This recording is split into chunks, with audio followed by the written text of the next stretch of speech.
channel. I'm Sam Zagar, and today we're going to continue on with our series, Human Design and Making Money.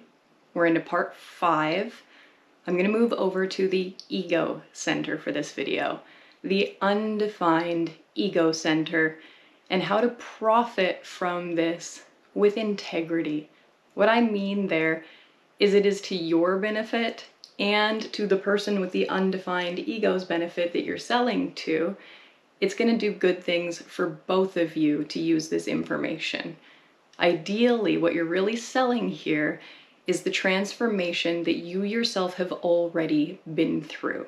That's what it is to sell to the undefined centers with integrity. Just because somebody has an undefined center, it doesn't automatically mean that they are not self.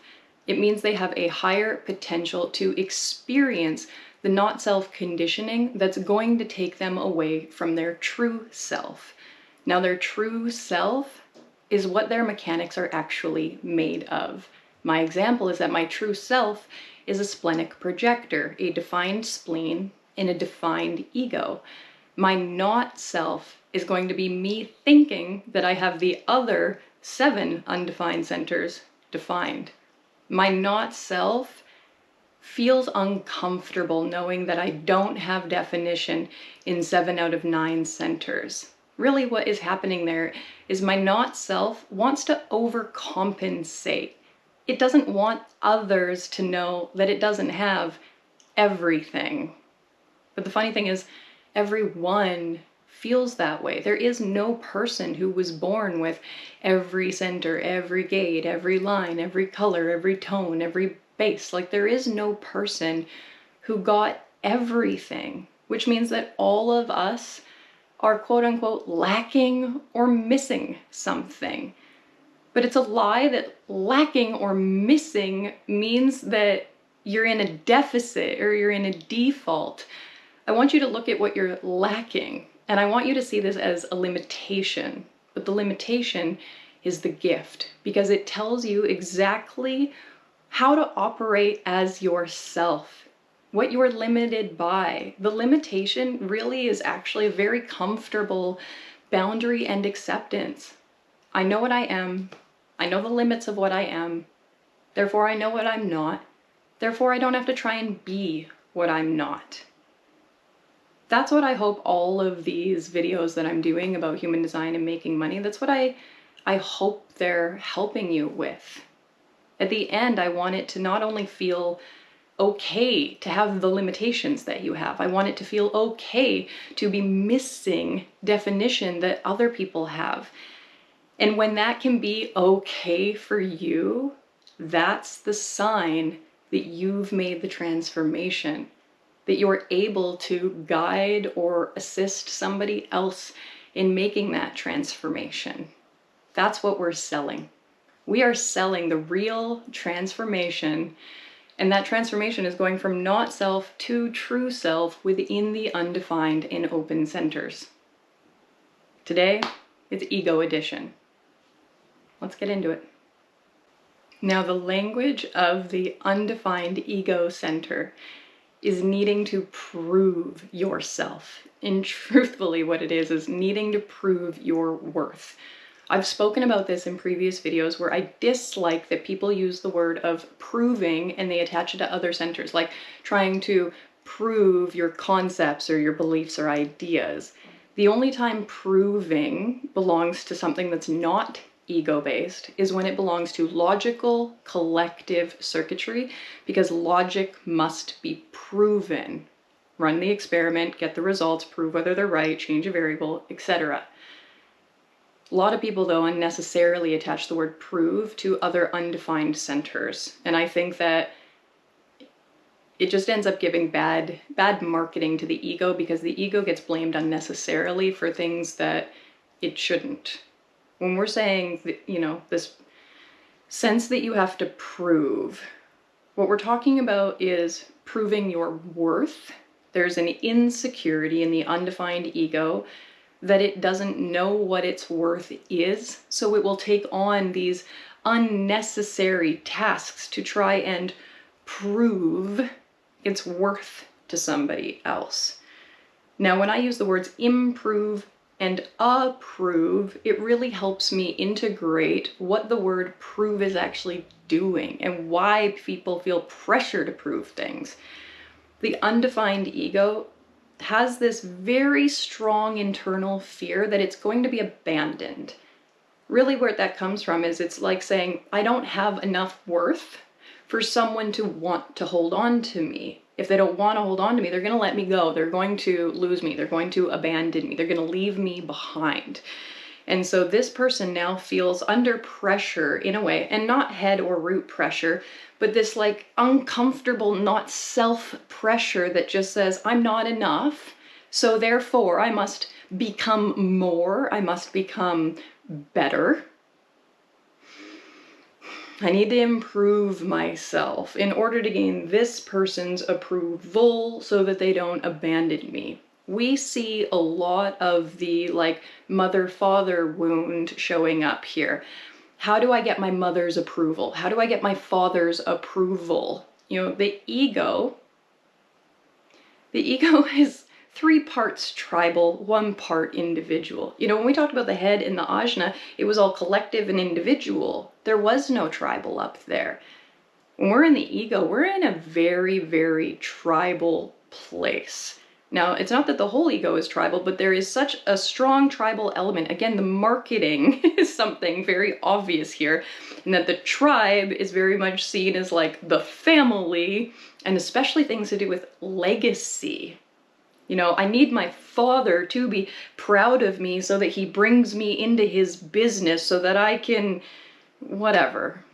There's so much of that built in there. I am someone with a defined ego. I do not necessarily feel this need to improve myself in order to keep other people around. As someone with a defined ego, I do feel the need to improve myself, and I do feel the need to prove my worth, but those are not uncomfortable not self things for me. Those are real, genuine qualities of how my mechanics operate. As someone with a defined ego, I'm very competitive, but the funny thing is, I'm not competitive with other people. I'm competitive with myself. I notice that when I'm around someone with an undefined ego, they become, if they're not self, they become competitive. A good example of this is my mom. My mom is a very clear example to me of what a not self, undefined ego is. And she is getting so much better about this. Like truly, truly so much better about this. But it hurt me to observe her and how hurt, like genuinely her self-esteem was really hurt when she wasn't able to prove certain things, especially things that were financial, business, competitive. My mom is someone who, she's worked in sales for a very, very, very long time, like a really long time. I don't mean to make her sound old, she's quite young, but my mom has been in sales for a very long time. And most places that want you to sell something, they have some type of reward for your ability to do this. You know, whether it's top sales for the year or, you know, newest, biggest sales on the team, whatever it is. My mom used to be very, very driven to win those things, you know, to have that respect of her peers, to prove her worth to the people around her. It's no surprise to me that she birthed an ego daughter and she married a defined ego projector, because hopefully we are the people that are going to help her move through her conditioning in a better way. When I see that my mom suffers from the not self of the undefined ego, I see that there is this want to try really hard, to use a willpower for something, but she doesn't have the willpower. So where she's trying to pull that energy from, that's not the energy she's getting. That's not where it's coming from, because it doesn't exist for her. Which means that the end result she doesn't end up getting it. So when I use my ego for something that I truly have the will for, I am so proud of myself afterwards. Pride, like really good pride, like being proud of myself is one of the greatest feelings I can feel. It's what makes it worth it for me to do it again and again. Like, I love this competing with myself. I can always do better. I'm so proud of me, but it's so personal. Like, my ego experience doesn't have anything to do with anybody else. What I see about an undefined ego that is attempting to use this will that they don't have to prove their worth, at the end, whether they got the result they were looking for or not, they're not proud. They don't have that sense of pride. There's like this sense of depletion, of exhaustion, of like, okay, I finally proved my worth, but you can almost feel them like crumpling of like, that was so hard. I'm gonna have to do it again. Like, how do I do it again? Like, you can tell that they don't have it in them, and they're not supposed to have it in them. When I think with my mom, how do I sell to my mother's undefined ego with integrity? I'm never going to make her feel like she's not enough, that she needs to compete. You know, when you're looking at ego stuff, you're looking at a lot of capitalist stuff, you're looking at a lot of hustle culture, but it's not sacral hustle where it's like, you don't know when enough's enough. And it's not root hustle where it's like, just try and be done with it. Ego hustle is very, very much a material hustle. And again, I am talking about the predominantly tribal gates of the ego. If I want to sell to the not self of the undefined ego as a jerk, if I just want to profit and I'm not actually trying to sell the transformation, if I don't want longevity in this, if I just want to make a quick buck off of this person, I'd make them feel worthless. I'd remind them of how easy it is to abandon them. I'd tell them that they're not enough, that they need to develop themselves. They need to work on themselves. This is a really good way to sneakily attack sacral beings, because the sacral being is here to know themselves. But if I want to sell to the undefined ego in a way that actually can bring them the transformation that is healthy for them, I'm going to take them to a place of understanding. It's so easy to sell self-development work to a sacral being because sacral beings are here to know themselves. But there's a difference between knowing who you are and thinking that who you are is not enough and needs to be improved.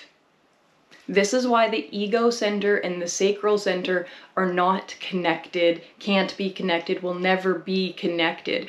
Do you know how many sacral beings would get absolutely stuck trying to improve themselves in order to know themselves because they don't actually want to know themselves? They think that they can get to know this newer, better version of them, and that newer, better version of them is going to have them feel so good about themselves, feel so loved, feel so wanted, feel so validated, so desired.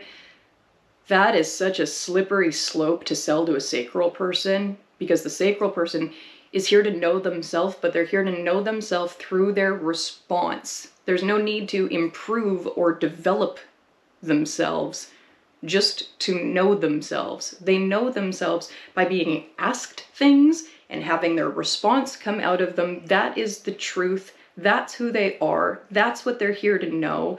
And putting their energy into that thing that is true for them is what satisfies them. That's how they reach their signature. But there are so many sacral beings that have this distorted thing of trying to get their signature through ego stuff.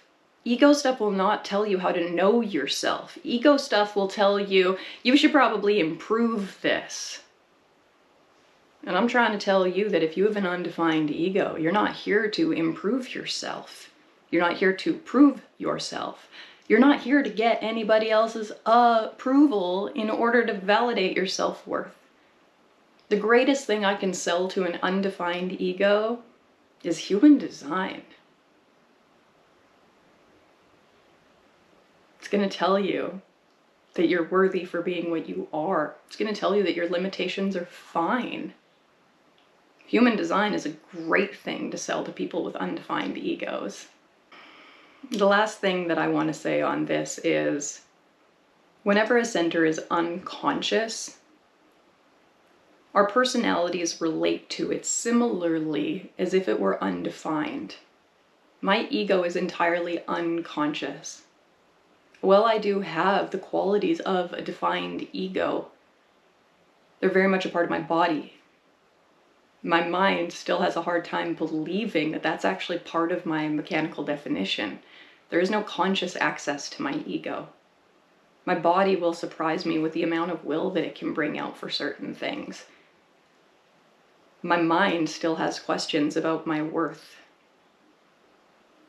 But over time, I see how my body uses my ego. And that validates for me, what I am, what I'm capable of, what my worth is. Unconscious centers can feel similar to undefined centers. And there is a difference between undefined and open centers. But either way, to sell to the undefined ego, undefined open or even unconscious ego with integrity, means selling you a real transformation. And that real transformation is getting you to a place where you're not afraid that you're not enough. You're not afraid that you're not worthy, that someone's going to leave you. If I can get you to a place of going, I'm good, I got nothing to prove, that's the transformation worth selling you.